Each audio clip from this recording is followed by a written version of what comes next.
விஷால் சொல்றாரு, ஐயோ ஸ்ரீஜா, ஒருத்தவங்களுக்கு கான்பிடென்ட் இருக்கலாம், அதுவும் ஓவர் கான்பிடென்ட் இருக்கவே கூடாது.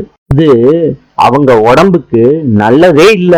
ஸ்ரீஜா சொல்றாங்க, விஷால் அது நல்லதா நல்லது இல்லையான்னு நான் பாத்துக்கிறேன், நீ முதல்ல இங்க இருந்து கிளம்பு. ஸ்ரீஜா, அப்படின்னா அம்மா உன்ன வீட்டை விட்டு வெளியே போன்னு சொன்னப்போ உனக்கு ஹெவியா வலிச்சுச்சா என்ன?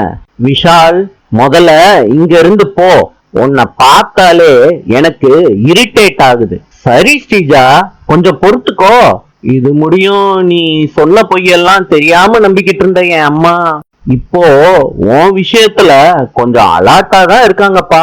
இனிமேட்டு நீ என்னதான் நின்னு தலைகீழ டிராமா பண்ணாலும் எதுவுமே எடுபடாது. சரி சரி, பேசாம இந்த பெட்டி படுக்கையெல்லாம் எடுத்து வச்சுக்கிட்டு ஒழுங்கா ரெடியாகு.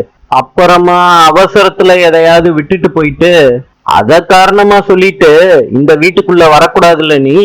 அப்புறம் முதல்ல இருந்து எல்லாத்தையும் ஆரம்பிக்க வேண்டியது இருக்கும். புரியுதா ஸ்ரீஜா? ஸ்ரீஜா விஷால் பேசினதை கேட்ட உடனே கடுப்பாறாங்க. விஷால் சொல்லிட்டு போய்கிட்டே இருக்காரு. ஸ்ரீஜா சொல்றாங்க, என்ன அவ்வளவு சீக்கிரத்துல இந்த குடும்பத்தை விட்டு வெளியே அனுப்ப முடியாது விஷால். விஷால் கேட்டுட்டு சொல்றாரு, அதெல்லாம் இல்ல, கண்டிப்பா உன்னை வெளியே அனுப்புவேன். ஸ்ரீஜா இத கேட்டதும் அதிர்ச்சி ஆயிடுறாங்க. நாளை சந்திப்போம்.